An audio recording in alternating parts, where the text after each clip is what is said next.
Welcome to Wrong Time Watch.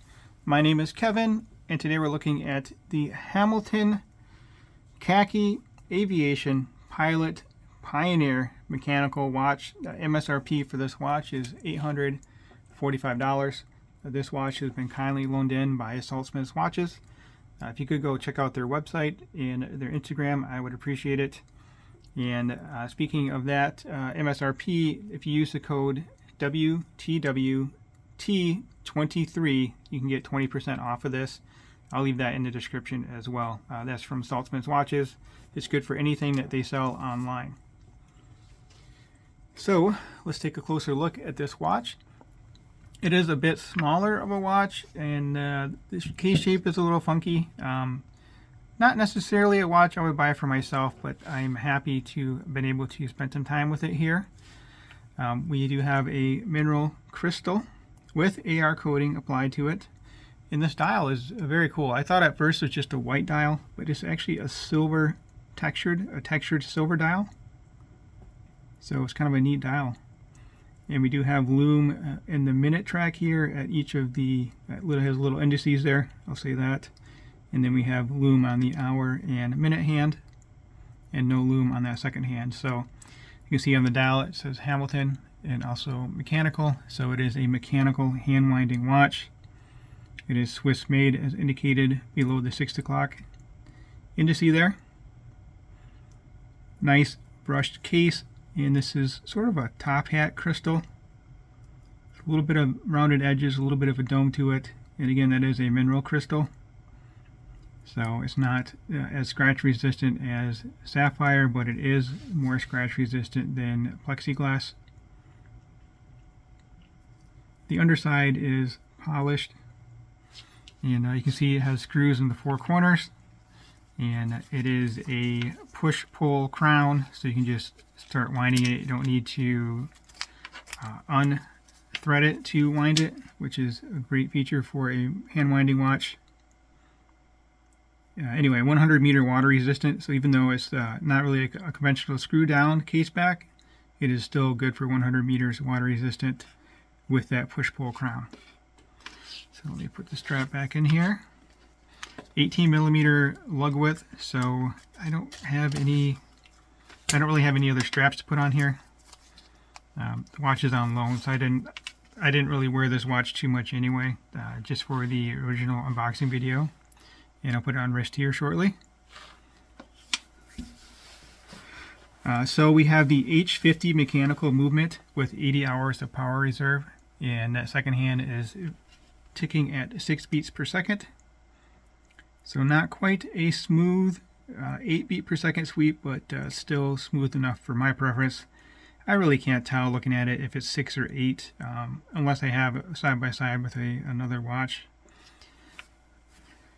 So again, stainless steel case, fully brushed, push-pull crown, so pull it out one click and the second hand has stopped, so we can hack the movement, and then we can also correct the time. It is a signed crown as well, polished signed crown, kind of that old school H logo. I like this logo more than what they had previously. And I like the text on the dial here. It's a really cool looking watch. Like I said, a little bit smaller though. And then we do have this nylon and leather NATO strap, leather reinforced, and it has this leather tip on here.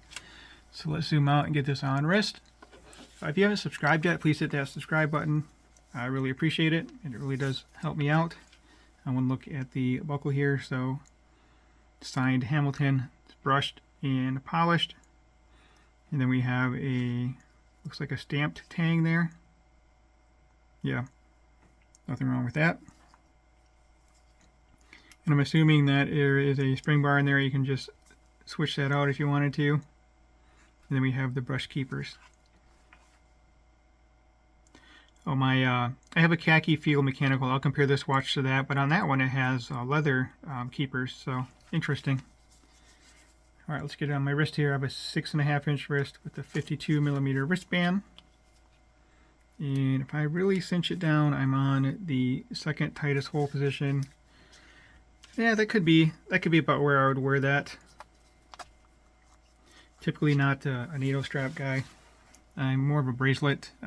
That's my first preference, to have it on bracelet. And then second choice for me probably would be FKM strap, FKM rubber strap. So with this one, the keeper just kind of, the tongue just kind of hangs out here.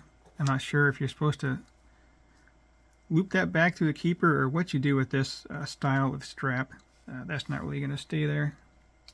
So anyway, there it is. Oh, you know what? I didn't go over the dimensions yet. Usually I do dimensions before the wrist shot. So I'll take it off wrist here in a moment and we'll talk about the dimensions. But you can see it's very thin.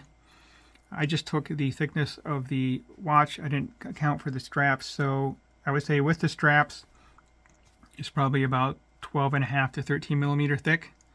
Without the straps, it's 10.2. Like I said, 18 millimeter lug width. All right, let's zoom a little bit more, give you a little bit different of a perspective here. Let me know what you think of this watch in the comment section. It's kind of a, I kind of consider it an oddball watch in their lineup. It's a little bit smaller of a watch, but it's a nice looking watch. Wears well on wrist here. As you would expect, it's small and lightweight, so it should wear well. Okay, dimensions: 42 millimeter lug tip to lug tip, 36 millimeter diameter. I actually measured it a little bit smaller with the calipers, but it's not so easy to get that diameter measurement. So the website said 36 millimeter. The website also said it was 9.2 thick. I measured it, 9.5 is what the website claimed. I measured it at 10.2. And again, 18 millimeter strap width here. You know, let's put it side by side with my SKX, just for size reference. So with that nice silver dial, it doesn't look too small, but it is a smaller watch, as you can see, 36 versus 42. And then the lugs on this, 42, and the lugs on the SKX are about 46.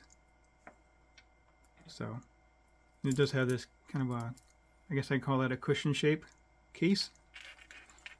And it's just kind of slab-sided too. It is nice that it curves though, so that kind of hides the thickness a little bit. And then there's the side of the SKX for reference. It's kind of straight across the bottom, but then you do have this kind of a mid case and then the thicker bezel, so it hides its thickness. But the Hamilton's quite a bit thinner. And that is a 5 millimeter crown. Again, push-pull, does not screw down, which it shouldn't, and it weighs in at 57 grams. So let's check out the Lume. I'm sure the SKX will have better Lume, but let's just see how it looks. Okay, so we have the Hamilton on the left and my SKX on the right.